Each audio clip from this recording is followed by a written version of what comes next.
After the unexpected but gladly welcome announcement of Hyrule Warriors Age of Calamity, we here at the Torque Force have not been able to stop speculating and theorizing how the story of the darkest day in Hyrule will be told. One of the most important ways the story will be told is what characters are included within the story.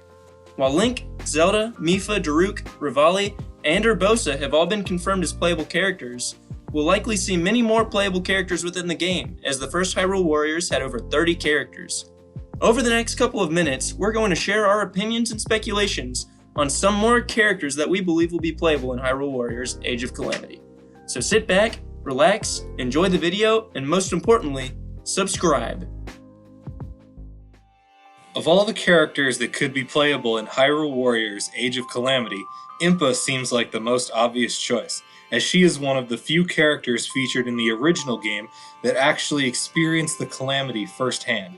Considering that the Sheikah are best known for serving the royal family of Hyrule, I imagine we will be seeing a lot of Impa throughout this new game, and we even see what might be a glimpse of her alongside Link and Zelda in the game's reveal trailer.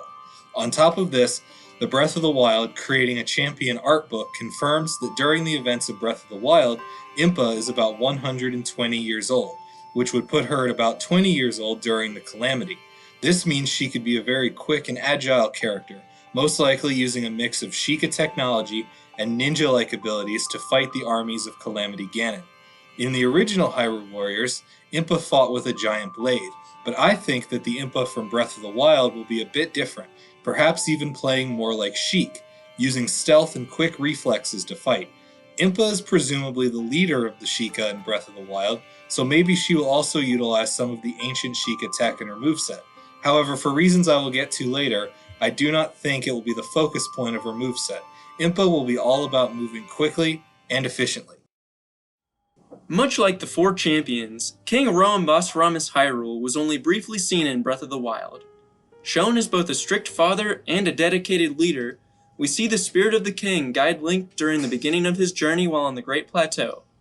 Originally masqueraded as the Old Man, King Roam motivated Link to investigate the 4 shrines on the Great Plateau by offering him his paraglider. After obtaining the runes within each of the 4 shrines, King Roam reveals his true identity to Link and explains the events of the Great Calamity that led to the destruction of Hyrule.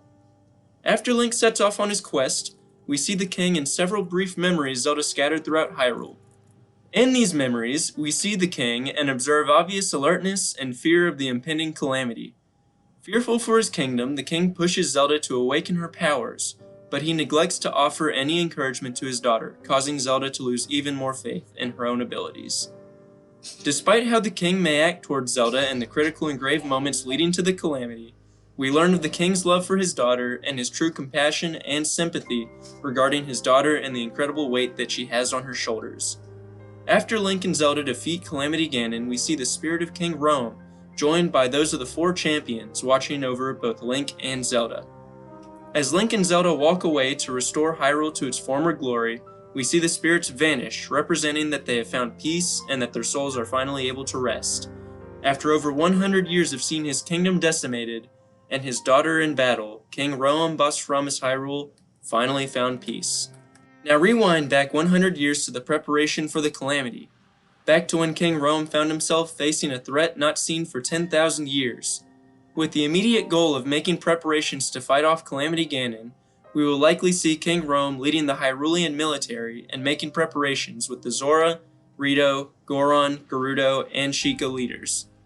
As Zelda notes in one of her memories, monster attacks have become much more common as the Calamity drew near. And in the trailer of Age of Calamity, we see hordes of moblins and bokoblins attacking both Castletown and Hyrule Castle. I predict that we'll see King Roam leading the defenses against all these attacks. While we have not seen King Roam to possess any unique type of fighting prowess, it's not uncommon to see a king fighting alongside his military for the sake of his kingdom. Perhaps King Roam will notice Link's extraordinary swordsmanship while defending Castletown, and that will lead him to personally select Link to be Zelda's personal knight. We already know from the trailer that King Roam will be in Age of Calamity, so how awesome would it be if we got to fight as him during the game? Regardless of whether or not he's a playable character, his presence will be extremely interesting, and no doubt offer great opportunities within the story. Robbie tends to be forgotten by many Breath of the Wild players, but when it comes to the Calamity 100 years ago, he is arguably one of the most important characters to the overall story. For those who may not know, Robbie runs the Ancient Tech Lab in the Akkala region of Hyrule. In exchange for ancient materials, he and his ancient oven Cherry will make you items that will greatly help you in the fight against the Guardians. More importantly, however, in the back of his lab lies a book which features Robbie's memoirs, and they contain a treasure trove of information. He talks in detail about the Calamity and what he had to do to protect Link after he fell at Fort Hateno, as well as more details on what happened after Zelda was sealed away by the Calamity Ganon.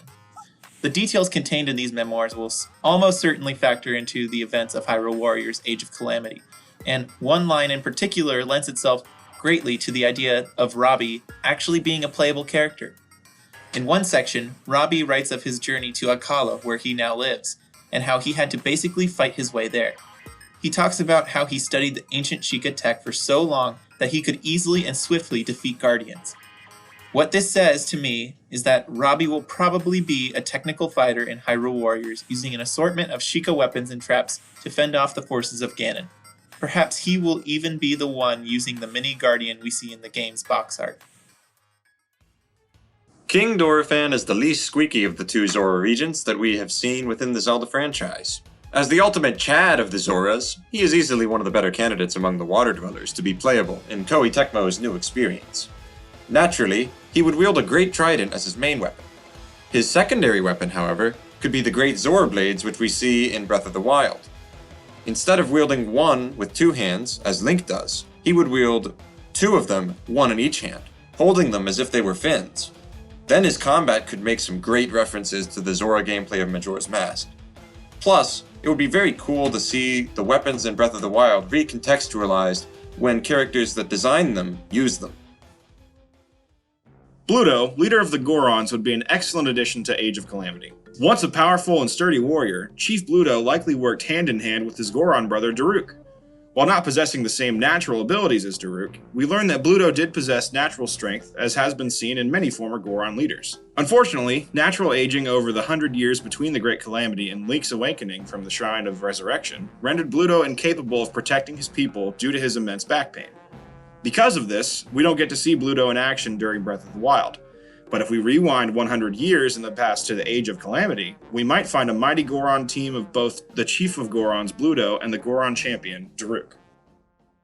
The Maraca Korok is the comic relief guy for this game. We need younger Hesta to be playable. Perhaps his backstory involves setting up all the Korok puzzles, whatever that means. His basic attacks would include his Maraca dances, but they might also include slinging the elements of Korok puzzles at enemies, such as boulders, balloons, flowers, trees, steel balls, the works.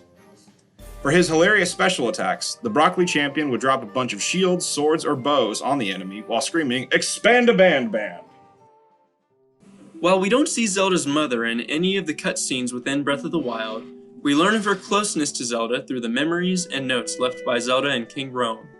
We learn that Zelda's mother would have likely played a key role in helping Zelda awaken her powers, but that her sudden death proved to hinder Zelda from learning those famous sealing powers.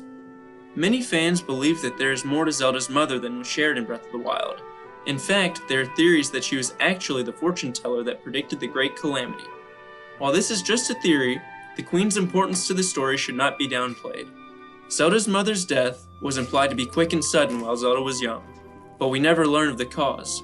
Perhaps she was killed by agents of Calamity Ganon in order to prevent Zelda from awakening her powers. Perhaps the Queen herself possessed the sealing powers so feared by Ganon. Perhaps the Queen could have played a larger role in stopping the Calamity than fans had ever considered. Alright, we've talked about the good guys up to this point, but the Warriors games are well known for featuring moments where you play as the villains as well. Of all the villains to feature in Age of Calamity, I feel that the Yiga boss is the most likely to make an appearance. The Yiga clan is the opposite of the Sheikah, and they are known for trying to destroy the royal family of Hyrule, as we see in one of Link's memories where he protects the princess from a group of Yiga enemies. We even see a glimpse of the Yiga fighting in the Age of Calamity reveal trailer, where it seems you play as Urbosa and fight in Gerudo Town. So we know the Yiga will be featured in the game, but the question is, will they be playable? In Breath of the Wild, the Yiga are best known for messing with Link throughout the overworld by disguising themselves as random NPCs, only to strike once Link interacts with them. Perhaps this mechanic will be utilized in Age of Calamity, with the Yiga member temporarily transforming into other characters to do more damage, while in standard form using the usual weapons we see the Yiga use throughout the main game. I imagine that some of the weapons used in Master Koga's boss fight will also be used as part of the Yiga boss's ultimate attack. 1, 2, 3, 4. 4! Count 'em! 4 blights! Now let's put on our thinking caps for a minute. In the original Hyrule Warriors, there were many villains to play as. Zant, Skull Kid, Ganondorf, the list goes on. In the Breath of the Wild canon, however, there are far fewer evil characters to choose from. So what would make for fun boss battles? What would make for cool unlockable characters? That's right, it's time for Ganon's Spite Knights to take the limelight and ignite light sprites. Despite Hyrule's mightiest wights, the sight of blights will alight quite a fright.